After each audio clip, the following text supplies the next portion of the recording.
you would like someone else to Oh join yes, us on stage? I have my cinematographer here with me, Stephen Blahut. We came here together. All right, before I throw the questions to the audience, I have a couple that I want to ask Hikari, so please bear with me. So what were some of the difficulties and obstacles you faced while shooting the film? Actually, I want to ask both of you in your respective roles. Okay, I think the first one that I felt like it was something that I really have to, I was kind of nervous about, was to find the girl, May, she's obviously has a cerebral palsy, and you know, that was 37 seconds, 40 seconds that she was not breathing when she was born.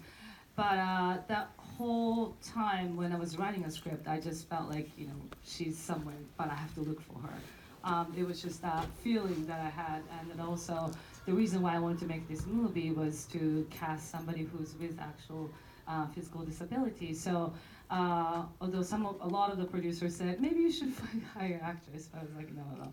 So in the very beginning, thank you. I know, right? I mean, yeah, I'm so sick of actors playing people who's not. So, yeah, we have room for everybody.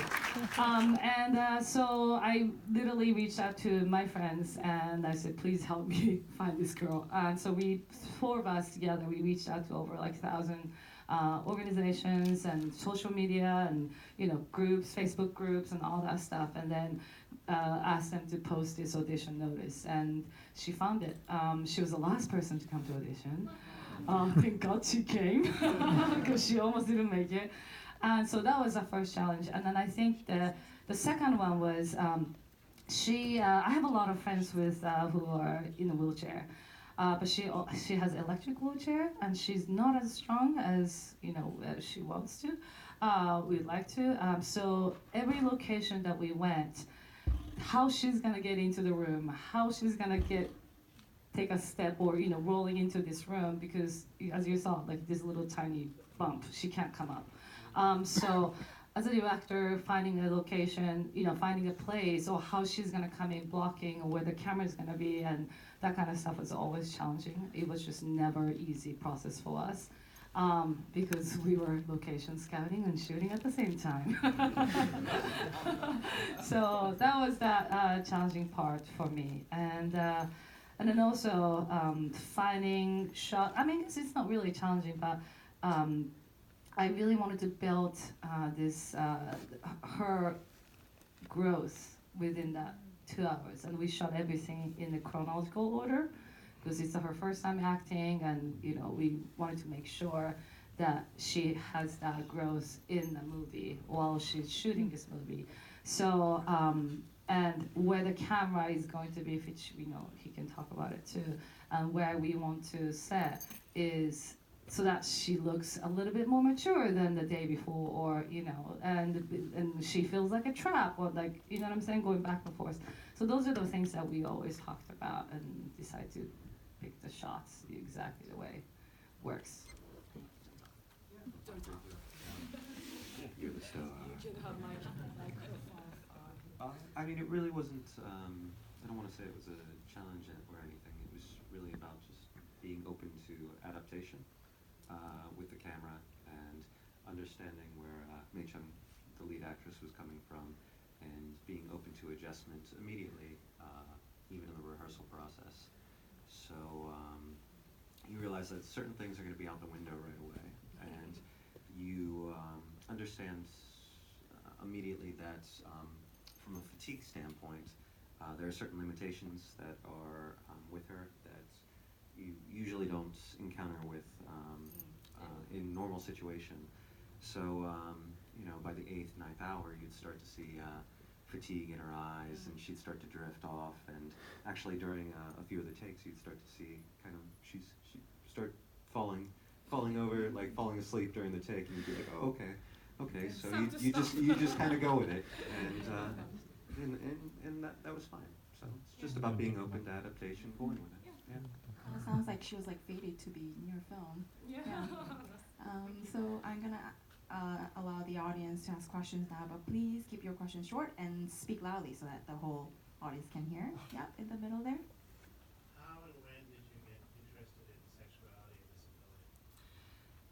Well, I guess disability part was kind of just came. I should say, I wanted to make a movie about a girl's journey. It has nothing, whether she has a disability or not. And that was my only focus when I was making this movie. Why I want to cast a girl with a disability is because I grew up in a mill factory where my grandfather always hired people with disability, but I never thought that was disability. People who can't hear or has, no legs or fingers or whatnot. I never, thought that there's nothing wrong with it. It was just that's who they are. So, but then as I gotten older, and I moved to America when I was a teenager alone, and when I went back, living in visiting Tokyo and see how not accessible to the disabled people in Tokyo and big cities. I realized I don't see people in a wheelchair, right? And that's weird because Tokyo is such a big city. And so when I started doing research and an interview, because I had this idea that I wanted to do a comic book artist who never had sex before and wants to try to be an adult comic artist. I just kind of started doing interviews, and one of the people that I interviewed was Kumashino-san, who was in another wheelchair, the gentleman with that. Yeah, he's a friend of mine.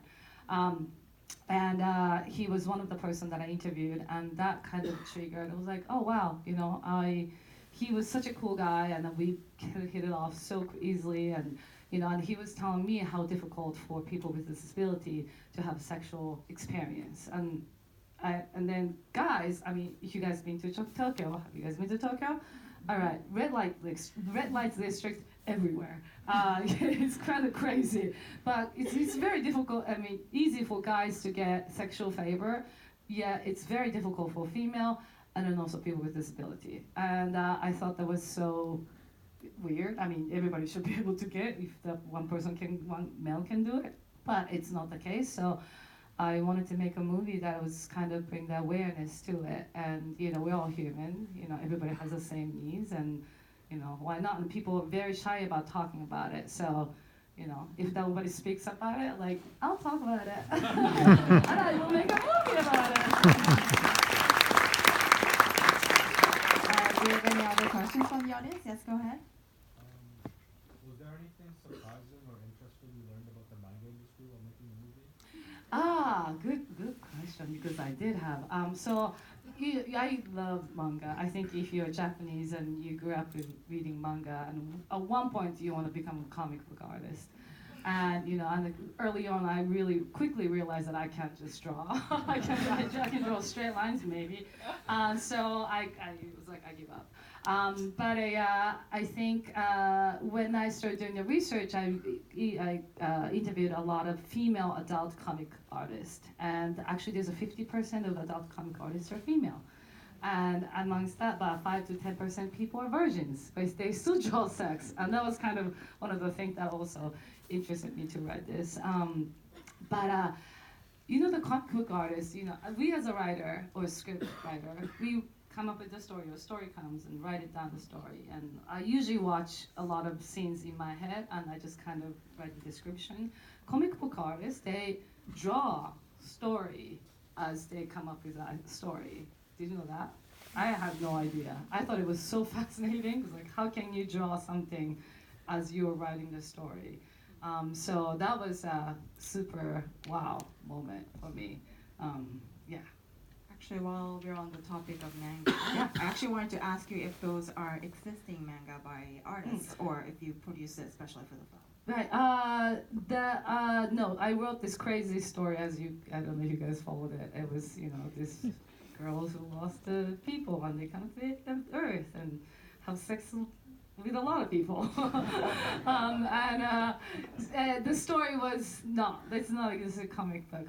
But I found, I think my assistants find about 50 comic book artists, and they showed me probably like 6 artists, and I picked the girl. I thought that she was just such a beautiful artist, but then she's so busy, so I had somebody else came in to do the outline story drawing, and then so I approved the story first, and then if everything was good, it went to the actual artist to do the drawings.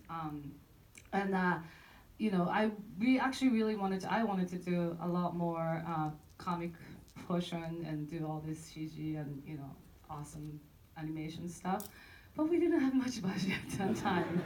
So we had to figure out to make it a little bit more interesting than just having the comics. So we used After Effects and just had this very small, you know, gimmick to make it look more realistic or three-dimensional or whatnot. So anybody can do it. If you want to know how to do it, ask me.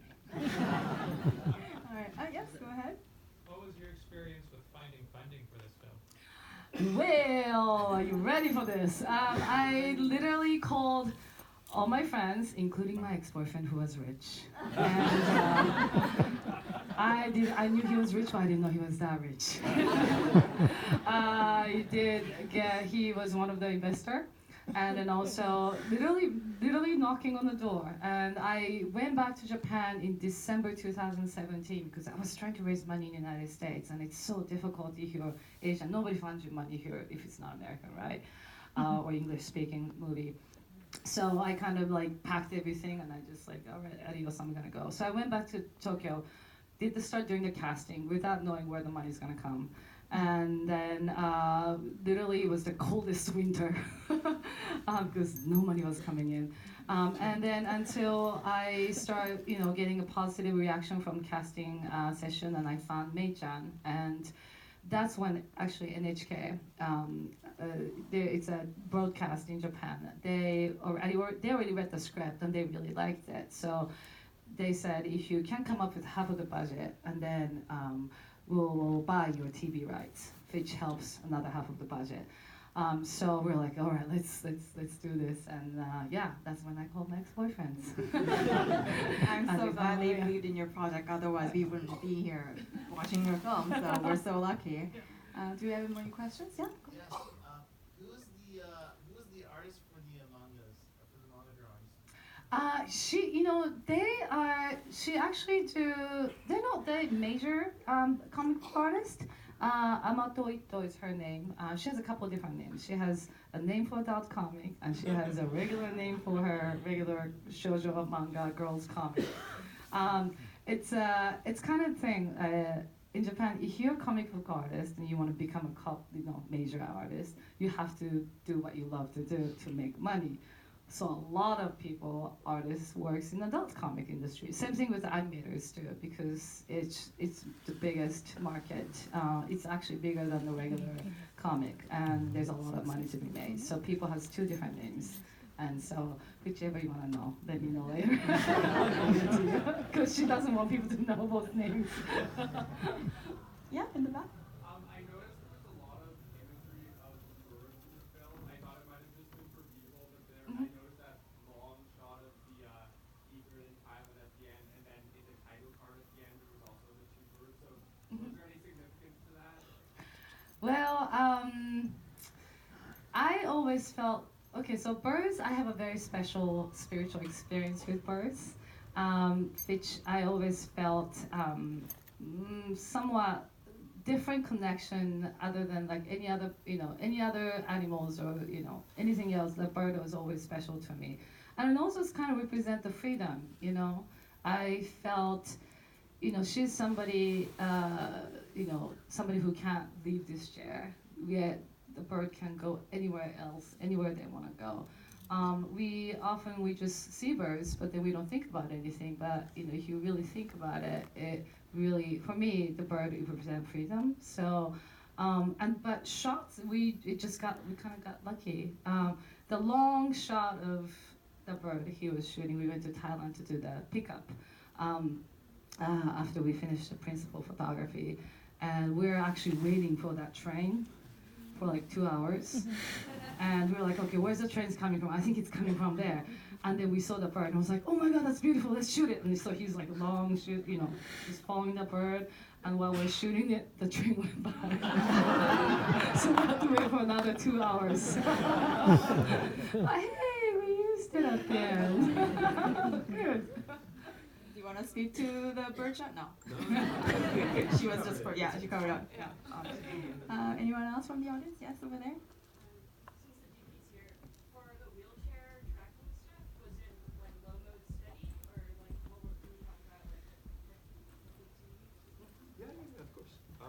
Yeah, I mean, we did kind of a variety of different things depending on where we were. So at the beginning, where we were tracking through just kind of the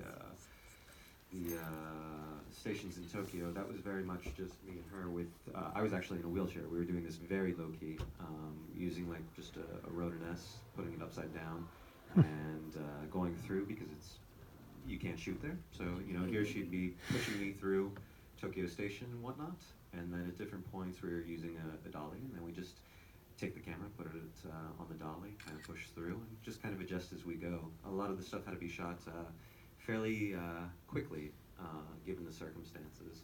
So a lot of the time it was just whatever worked best in the situation and circumstances in order to get the job done in the moment. So, yeah. Sounds good. Anyone else from the audience at the very front? Gorgeous film, and really universal. Like reading it, I was drawn to it because of the mother-daughter thing. Really because it's really certain. But what I was wondering is actually the reaction, even though it's culture specific in Japan, like when you screened it there yet, and what We've screened to certain people, group of people, but we haven't released it yet. We're gonna release in February. Yeah.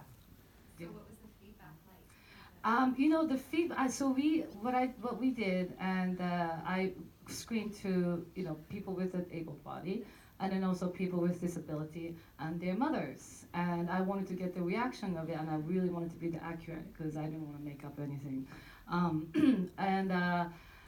Everyone had a very different, opinion. But I mean, overall, everybody loved it, and everybody was crying. But my friends with a disability, first thing they said was like, "Oh my God, it's such a horrible thing to my parents. I have to take my mom," or they didn't realize it, but they were like, how Yuma was acting. They remembered certain times that they were frustrated with their disability, so they would just talk so much, shit about to her mom or the parents, or because their frustration, and then. Also, the mom is like, "Oh my God, I think I did that to my daughter. I think I was that mother." So I think everybody has, different reaction to it, but I think it's pretty accurate. I mean, everybody pretty much who you saw on the TV, on the screen, actually exists. There's somebody that I actually interviewed, including the prostitute, to Kumashino Sando, who always gave me all this, or his experience, side of it. And a lot of women with a disability, and then their mothers and such. And I often find out that women, when the mother has daughters, and if they have kids if their children were born with disabilities, the people that I interviewed, it says they think it's their fault. Therefore, they feel like it's their responsibility to take care of them. And if they don't do a good job, they are failed as a mother because it's already, they feel their responsibility. Whereas the kids, obviously, even May had a very, difficult, challenging moment going through that scene because she also has a twin sister, and that was the reason why we wrote the whole script. The script has nothing to do with cerebral palsy. Like I said, it was about the girl. In the wheelchair, paralyzed. And it was really very much about this girl trying to find out about who she is and where she belongs in the society. Is she a woman? And am I, who am I? With the relationship with the mother. But for Mei-chan, when I found her, I had to rewrite the script because she looked so young for the role that I originally had in mind. I found out that she had a twin sister, and the first thing I asked was, "Is your sister also disabled, physically challenged?" And she said, "No, she's able-bodied." And I could tell there's something, she was kind of, something that she's hiding. And I didn't want to go too deep about it, but literally until the day before of that shooting day when we shot the twin sisters scene, we had a very long talk because, it's very hard to say, I'm glad that it was me, the last scene, and I didn't want to force I didn't want her to feel like she has to say it. So I was like, well, how you should say it? What do you want to say? Are you comfortable with saying it? And we actually changed to something else. It was like, I'm glad that I'm happy the way I am. That was the line that we changed. But in that moment, she decided to say it. And that she said it because she felt it, she said. So I thought that was powerful. But yeah, it's always challenging, But I think, I'll stop right here. I'm moved even more after getting this background story. Sure. We only have time for 2 really short questions. Yeah? So one of my favorite sequences in the film is actually when she's going back on the microphone drunk. I just want to know what went into making the Philippines look alien-like. The part was The buildings that look alien-like. that's how I felt as a kid. I always felt like, like I was this weird kid who just felt like, I thought I conquered the world by the time I was 6. World is like ready to happen, everything for me. Just kidding, it didn't happen that way. But I always, there's something about life that I just felt like, it cannot be just me. There's something else, energy or whatever, that surrounds me, that, watching over me or whatnot. And then when I found out about, if you're light years ahead or whatever, there's that time difference. And I was like, wow, that's kind of, it's probably is true, and I could be experienced because for their life, it's like my life is like a second, right? So that's kind of how it felt. But I don't know. I just kind of wanted to put that in Yuma's perspective and see how the story goes, and built. And I felt it felt right, so I kept that idea. Yeah. Do you want to add on to those scenes? Working on those alien-like buildings? Yeah, just very briefly. I mean, from a technical standpoint, it was relatively simple. So it was just taking a smaller camera and driving around Tokyo with a gimbal. But I mean, it was very much in talking with her about those scenes. I think everybody kind of has their own individual point of view and kind of looks at the world differently. And this was an opportunity to take a look inside Mei Chung's character, and even though she's drunk, she never got drunk before, so she was all absent. no, we weren't feeding her. But taking a look at her, even when she's in that type of circumstance, and she's looking at the world from an artistic standpoint, just to kind of take a look at her own particular individuality. So. Great. One last question. Yes, go ahead. Do you know if she's going to continue to pursue acting? She actually already, I think what she did was after we wrapped, she joined this musical group. So she was in a musical, in this very small, local theater. And then she also, I think she was trying to get into another theater group. And I think right now she's trying to figure out what she wants to do with her life. I think she was trying to go apply for, to study kind of artistic and also social work, what's happening like in Europe. So she was trying to go to overseas. So I think being on set and meeting a lot of people might have inspired her to do something different. So right now she's trying to figure out what she wants to do next. But yeah, she totally did. And I can't wait for this movie to come out because I'm sure there'll be a lot of opportunity for her, and not just for her, but people with disability. And one thing like I wanted to say is, and I totally wanted to share, I think disabled sounds just sometimes I feel like so wrong. So we're trying to build this idea of definitely abled, because we're all different but abled in a different way. So if you could, if you think about something, I think, and people with disability too, instead of being, oh, you're disabled, I think it sounds more softer and more positive if you say differently abled. So I just wanted to put that out there. I just love that answer.